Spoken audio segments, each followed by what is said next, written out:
Have you ever looked up at a plane soaring through the sky and just taken it for granted?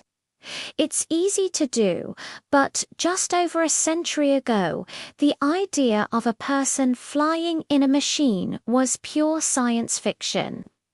This is the story of two brothers from Ohio, Wilbur and Orville Wright, who turned that fantasy into reality.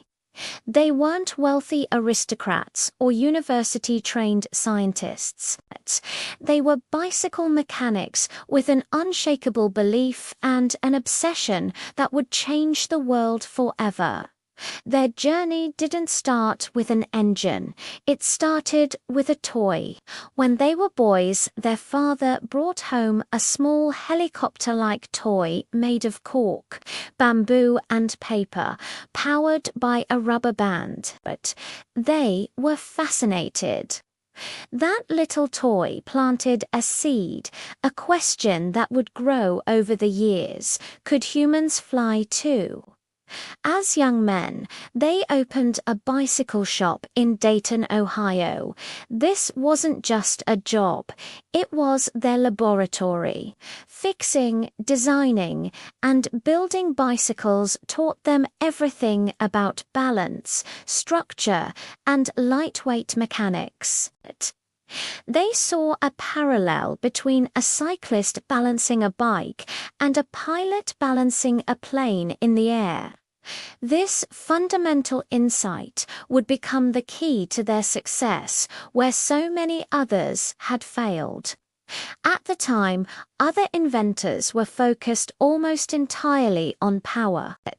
They were building massive, heavy machines with powerful engines, believing that brute force was the way to conquer the skies. But the Wrights knew better. They observed birds and were captivated by how they twisted their wingtips to turn and maintain balance. They called this wing warping. The brothers realized that control, not just power, was the missing piece of the puzzle.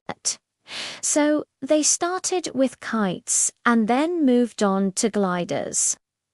They needed a place with strong, steady winds and soft sand for landings. The U.S. Weather Bureau pointed them to a remote, desolate strip of sand on the coast of North Carolina, Kitty Hawk. It was perfect. Between 1900 and 1902, they made hundreds of glider flights at Kitty Hawk. These weren't just joyrides, they were scientific experiments. They meticulously recorded data from every single flight. But they soon ran into a major problem. Their gliders weren't behaving the way the existing scientific data on aerodynamics said they should. The established charts and tables, compiled by the leading scientists of the day, were wrong. Instead of giving up, the Wrights decided to test everything themselves. Back in their bicycle shop in Dayton, they built a revolutionary device, a small, 6-foot-long wind tunnel.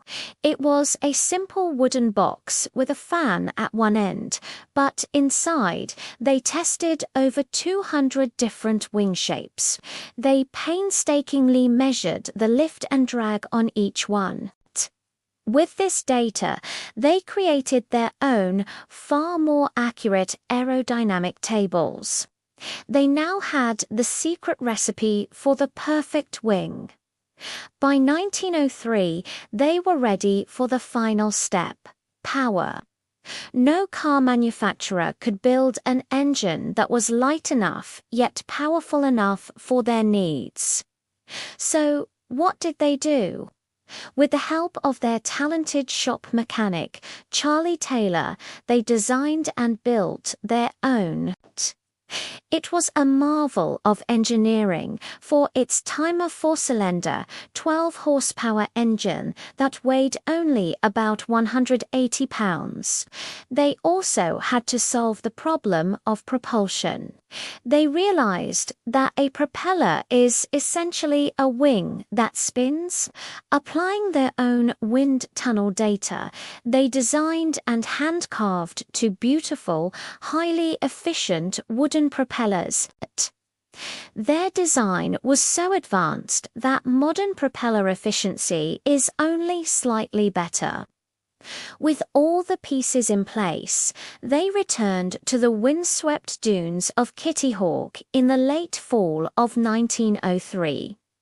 The weather was turning cold and harsh. Their first attempt on December 14th ended in a minor crash with Wilbur at the controls. After a few days of repairs, they were ready to try again. The morning of December 17, 1903, was bitterly cold. A fierce wind blew across the sand. Only 5 other people were there to witness what was about to happen, members of the local life-saving station. It was Orville's turn. He lay flat on the lower wing of their new machine, the Wright Flyer. The engine sputtered to life. The twin propellers whirred, kicking up sand. Wilbur ran alongside, steadying the wingtip.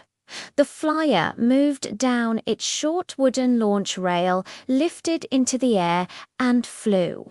It was wobbly, and it wasn't graceful, but it was flying under its own power and under the control of its pilot.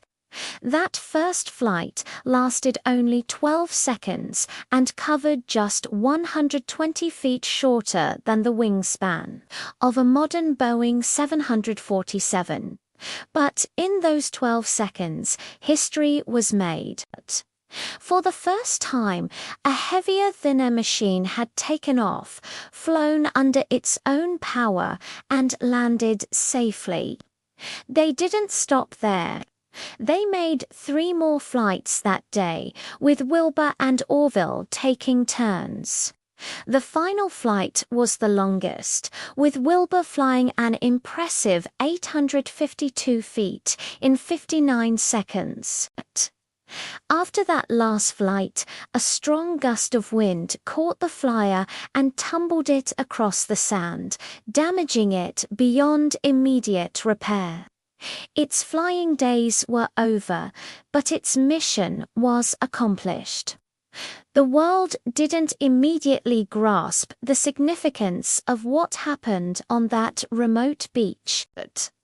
A telegram they sent to their father read, "Success for flights Thursday morning. Inform press. Home Christmas." But the news was met with skepticism and disbelief. It would take several more years of quiet, persistent work and more advanced flying machines before the Wright brothers could finally convince the world of their monumental achievement. Their story is a powerful lesson in perseverance, curiosity, and hands-on problem-solving.